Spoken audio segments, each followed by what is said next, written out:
नमस्ते दोस्तों। हमने कल नया चैप्टर शुरू किया है।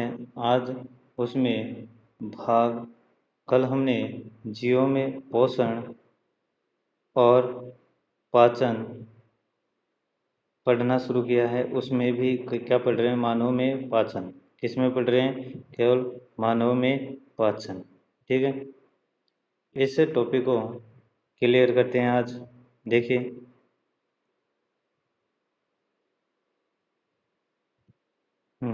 देखिए, कल हमने मानव में पाचन वाले चैप्टर में मुख गुहा के अंदर जीभ, ठीक है, दांत और लार ग्रंथि के बारे में अध्ययन कर चुके हैं। आज हम नंबर 2 भाग पढ़ेंगे। कौन सी? गर्सनी। ठीक है, गर्सनी किसे कहते हैं? यह मुख और भोजन नली के बीच का हिस्सा। किसके मध्य? मुख और भोजन नली के बीच का हिस्सा है। यह भोजन और हवा दोनों के लिए एक साझा रास्ता बनाता है। इसके 3 भाग होते हैं। किसके? घर्षणी के कितने भाग होते हैं? 3 भाग। एक मुख होता है, एक नासा होता है, एक कंठ ग्रसनी होती है। ठीक है, अब नंबर 3 देखिए, ग्रास नाल। ठीक है, ग्रास नाल क्या होता है? यह लगभग 25 सेंटीमीटर लंबी एक मानस रूपी नली होती है। यह भोजन को मुंह से सीधे आमाशय तक पहुंचाती है। इसमें लहरदार गतियां कर्मानुकुंचन होती है, जिससे भोजन आगे खिसकता है। इसके ऊपर एक ढक्कन होता है जिसे एपिग्लोटिस कहते हैं, जो भोजन को श्वास नली में जाने से रोकता है। ध्यान रहे, इस नली में भोजन का कोई पाचन नहीं होता है। किसमें? ग्रास नली के अंदर। किसमें? ग्रास नली के अंदर। ठीक है, अब देखिए, चलें आगे।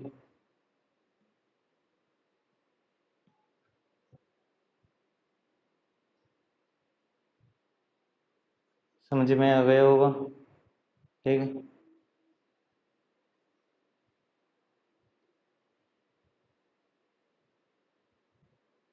अब देखिए, अगला भाग है आमाशय। ठीक है, आमाशय क्या होता है? जो आपका कौन सी? ग्रास नली आगे चलकर एक जे आकार की थैली में बदलती है, जिसे हम क्या कहते हैं? आमाशय।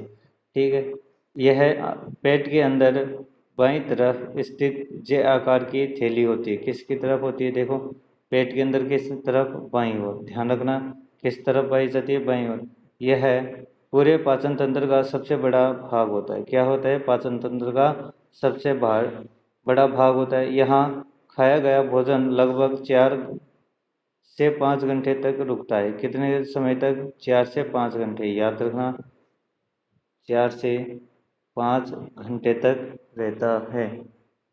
अब देखिए, इसकी दीवारों से जठर रस निकलता है, जो भोजन पचाता है। क्या निकलता है? इसकी आमाशय की दीवारों से क्या निकलता है? एक जठर रस, ठीक है, निकलता है, जो भोजन को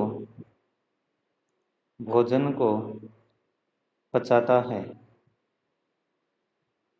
पचाता है, ध्यान रखना। ठीक है, ग्रेस्टिन नाम का हार्मोन इस पाचक रस को निकालने में मदद करता है। ध्यान रखना, एक केवल एक हार्मोन है जो पाचन की क्रिया में सहायता करता है। कौन सा? गेस्ट गेस्टी कौन सा है? गेस्टिन। ध्यान रखना, कौन सा हार्मोन है? गेस्टिन। अच्छी तरह याद रख लेना, क्वेश्चन पूछा भी जाता है, मोस्ट है, ध्यान रखना। ठीक है, चलें आगे। अब देखिए, एसीएल एसीएल अम्ल, हाइड्रोक्लोरिक अम्ल। देखिए, ये क्या होता है? देखिए, आमाशय से निकलने वाला यह तेजाब एसिड भोजन पचाने में बहुत जरूरी है। एंजाइम को जगाना, यह भोजन के प्रोटीन को पचाने वाले एंजाइम जैसे पेप्सिन और रेनिन को सक्रिय करता है। क्या करता है? किसको? पेप्सिन और रेनिन को क्या करेगा? सक्रिय करेगा। कौन? HCl। कौन करता है? HCl। ध्यान रखना, कौन करेगा? HCl।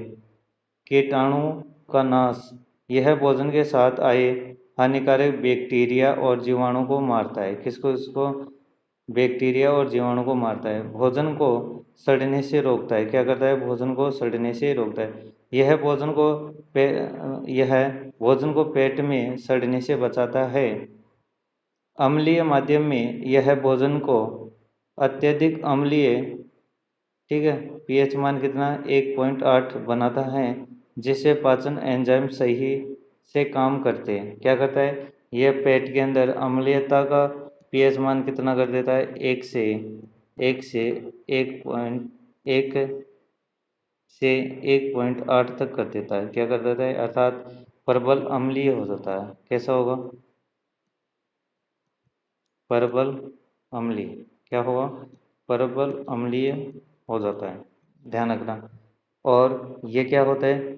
अधिक प्रबल अम्ल होने के कारण ये इससे क्या होता है? भोजन सड़ता भी नहीं है पेट के अंदर, और जो हानिकारक रोगाणु होते हैं उन्हें नष्ट करता है और एंजाइमों को जगाता है। कौन कौन से?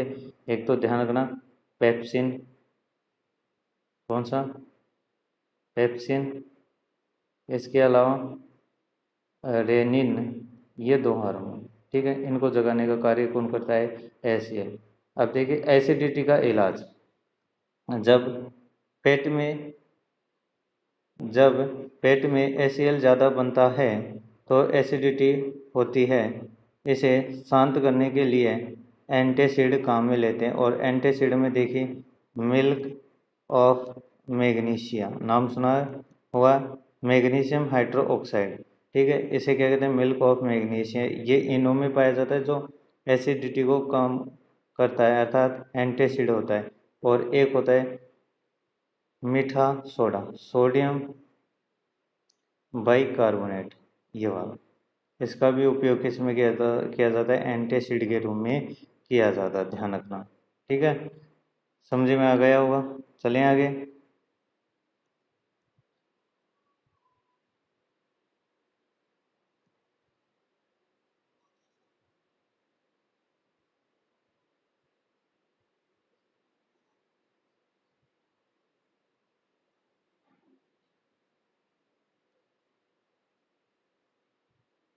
देखिए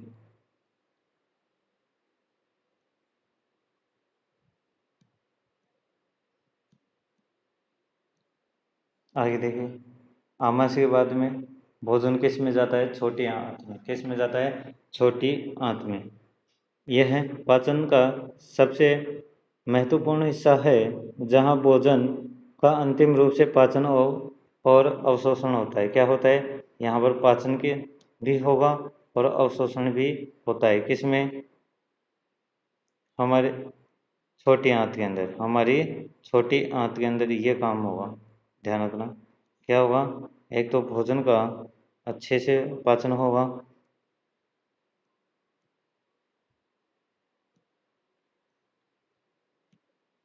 ठीक है। देखें आगे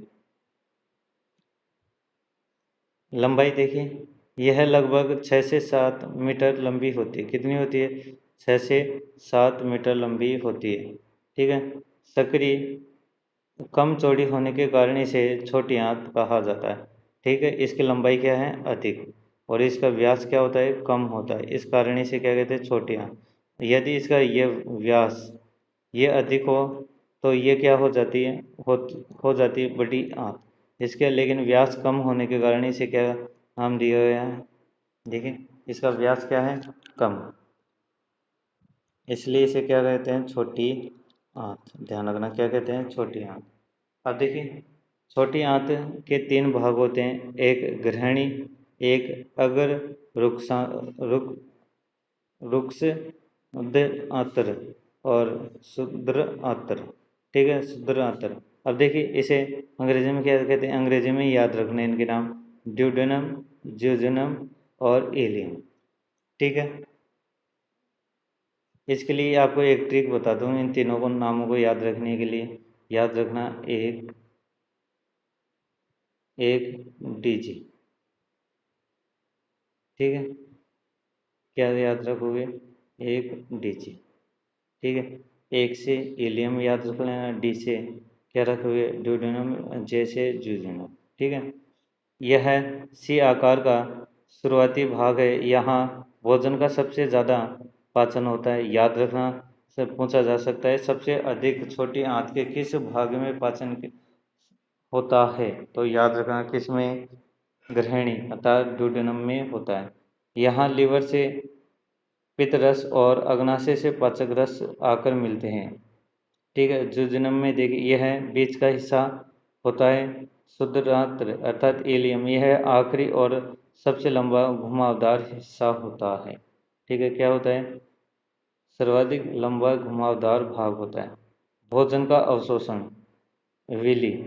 ठीक है, छोटी आंत के अंदर अंगुली जैसी हजारों बारीक संरचनाएं होती हैं जिन्हें रसांकुर या विली कहते हैं। यह पचे हुए भोजन के पोषक तत्वों को सोखकर खून में पहुंचाने का काम करती है। कौन? विली। अर्थात जो छोटी आंत, ये देखिए इस प्रकार से क्या है? छोटी आंत, तो इसमें अंगुली के समान इस प्रकार से संरचना पाई जाती है जिन्हें क्या कहते हैं? रसांकुर या विली कहते हैं। ठीक है, और ये क्या करेंगे? भोजन को अवशोषण करने का काम करेंगे। ठीक है, अब देखिए बड़ी आंत, क्या पढ़ रहे हैं अब? बड़ी आंत, यह छोटी आंत के बाद शुरू होती है। इसकी लंबाई लगभग 1.5 मीटर होती है। यह चौड़ाई अधिक होती है, इसलिए इसे बड़ी आंत कहते हैं। क्या होता है? देखिए, देखिए ये नली है, इसका व्यास क्या होगा? अधिक, इसलिए इसे क्या कहते हैं? बड़ी आंत। ठीक है, क्या कहते हैं? बड़ी आंत। अब देखिए इसके भी 3 भाग होते हैं। क्या होते हैं? 3 भाग होते हैं, और इसको याद रखने के लिए एक ही शब्द याद रखना, सीकर। क्या याद रखोगे? सीकर। सी से सिक्कम, कैसे? कोलम, और रे से रेक्टम। ठीक है, अब देखिए सिक्कम में देखिए यह शुरुआती भाग है, इसी से अपेंडिक्स से जुड़ी होती है। क्या होती है? इससे अपेंडिक्स से जुड़ी होती है, जो इंसानों में एक बेकार या अवशेषी अंग है। यहाँ इकोलाई जैसे अच्छे बैक्टीरिया होते हैं जो विटामिन 12 का निर्माण करते हैं। क्या करते हैं? विटामिन 12।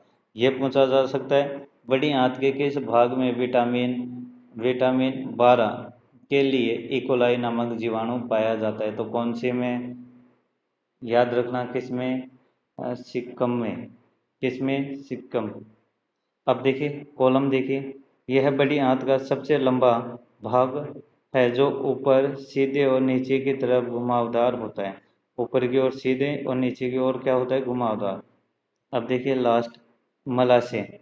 यह अंतिम भाग है जहाँ बिना पचे भोजन मल इकट्ठा होता है, जिसमें गंध इंडोल और एस्ट्रोल के कारण आती है। ध्यान रखना, मल के अंदर गंध किन 2 तत्वों के कारण आती है? एक इंडोल और एक एस्ट्रोल। याद रख लेना, यहाँ पर ये मोस्ट है। और एक ये वाला, बड़ी आंत के अंदर सिक्कम और रेक्टम को याद रखना है। और रेक्टम में भी क्या याद रखोगे? इस पदार्थ का नाम याद रख लेना। अब देखिए आज की क्लास का अंतिम भाग देखिए, और फिर आज की क्लास पूरी हो जाएगी। मानव में पाचन तंत्र कंप्लीट नहीं होगा, इसके बाद में हम पाचन किस प्रकार से होता है, उसका अवशोषण कैसे होगा, कौन से पदार्थ को किस रूप में तोड़ा जाता है। ठीक है, आगे देखिए अंतिम भाग, गुद्दा। यह आहार नाल का बिल्कुल आखिरी छोर या द्वार होता है। यहाँ से शरीर के बिना पचे हुए अपशिष्ट पदार्थ मल को शरीर से बाहर निकाला जाता है। बस इसका इतना ही काम है। जिस प्रकार ये क्या है? आहार नाल का अंतिम सिरा है। ठीक है, ये क्या करता है? मल को या अपचे भोजन को शरीर से बाहर निकालने का काम करते हैं। ठीक है, आज की क्लास देखने के लिए सभी को थैंक यू। हमारे वीडियो को लाइक करें, चैनल को सब्सक्राइब करें, वीडियो को शेयर करें, कमेंट करें। Thank you very much.